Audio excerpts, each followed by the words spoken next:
Welcome back to Salon Success Secrets, the podcast where we raise up leaders who scale empires one guest experience at a time.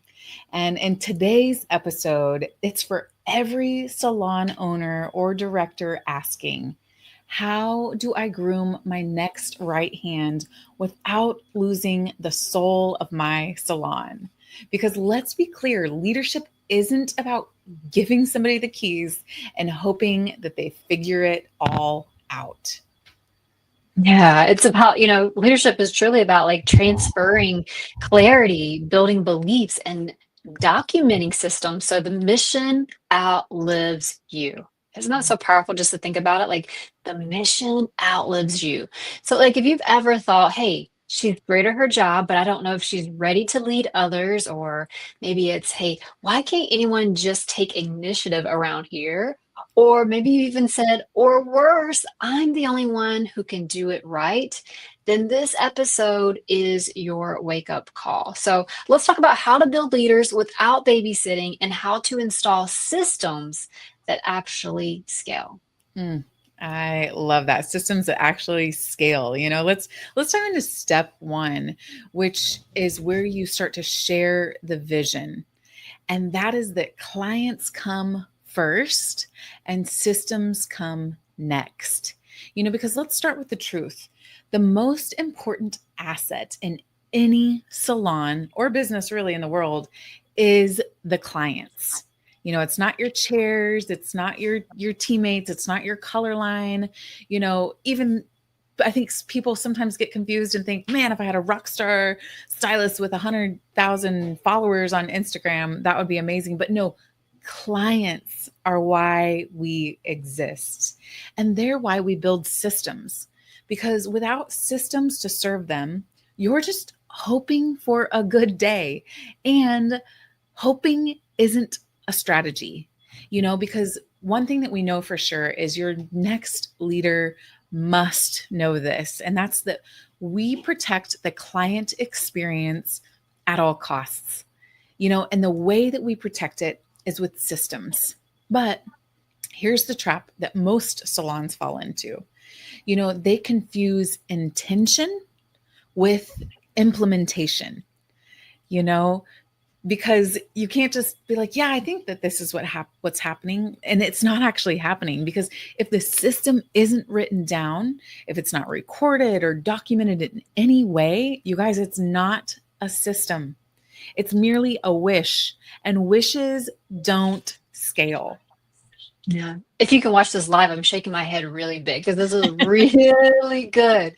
I was like, yes, wishes don't scale. So when Mhm. you think about this, step number two is going to be coaching your next leader starts with seeing the system. So great leaders don't just manage people, they fix broken systems. So your future salon leader should be a mirror, not a megaphone.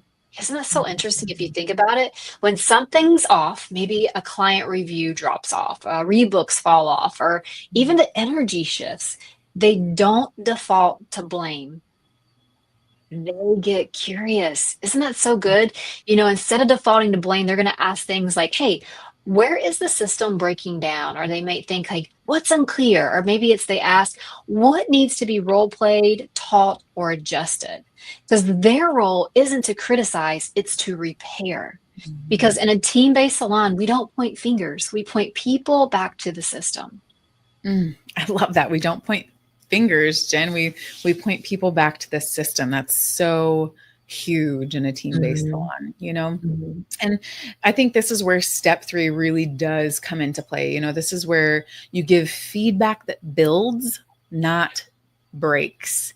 Because let's talk about feedback, because this is where most new leaders crumble.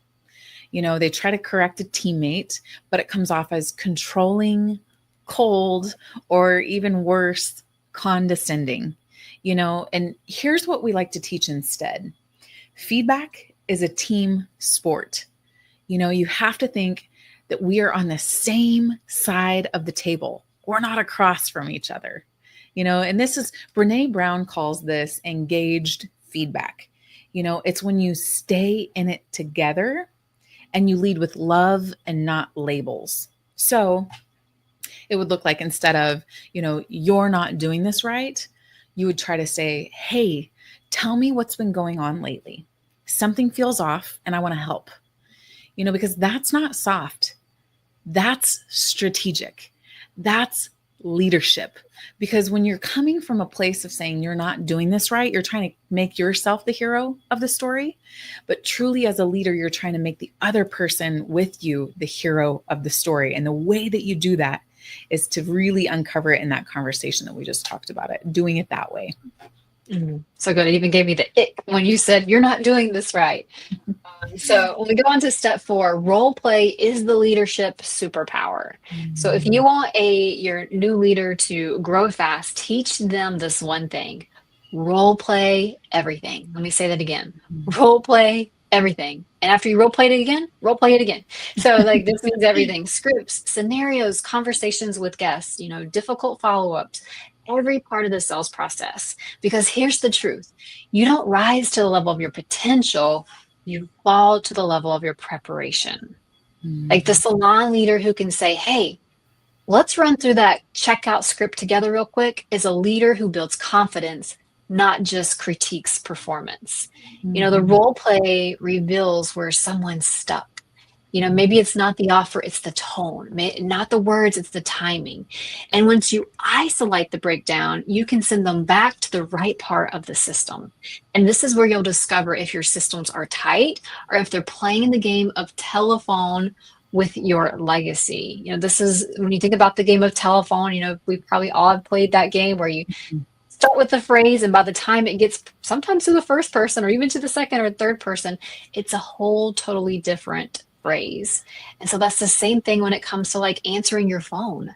Like if someone is answering your phone and everybody has a different script that they're using, that's a break in a system. And that's a great opportunity for a leader to step in, to first be aware of that. I think that's one of the first steps to transformation, is being aware of it, and then having those great conversations and role playing it with the person. Yesterday we had a new beauty pro who's in our co-stylist training program, and she was put up front to learn, and I walked up there and she was like, I'm really, really, really nervous. I don't know what's happening. And so like we did a few more role plays with her. They had already done some, and you could tell her whole energy shifted. She felt more confident. She felt seen. She felt like she could do it. Like we gave her the gift of confidence.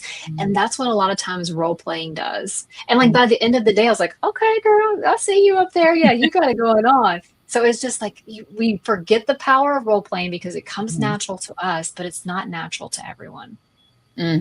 I love that, Jen. And it is just a beautiful thing when you see that shift in their energy and their transformation, and so helping new leaders to see, hey, we're trying to get a positive shift. We're not trying to change every single thing today. We're just trying to get that one next positive shift. So I love that. And step 5 really is like, hey, if you're feeling the cracks, it's time to dive into those systems.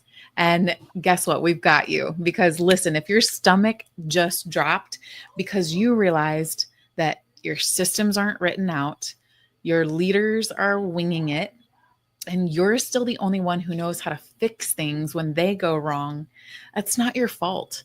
It's just the cost of staying too busy to build the right training foundation. But there's a solution. Text the word PRO, that's PRO, to 469-283-5590. And we'll send you over all the details on our brand new training program, $1 Million Beauty Pro. This is an on-demand and live training system that turns, button pushers into brand builders. And it's built for you so that you can finally scale your team without watering down the vision. Just like Jen talked about telephone, you'll eliminate the telephone game forever, because you guys, we're not guessing anymore. We know the score. Team-based salons earn millions more. And it starts with leaders who don't just show up, but rise up. So whether you've got one stylist or you're eyeing for leadership, or you're trying to build a full blown management pipeline, remember, great leaders aren't born, they're developed inside of a system that actually works. Yeah, I love that. It makes me just want to keep singing it. Team-based salons earn millions more. Yeah, Team-based salons earn millions more. It's true. so true.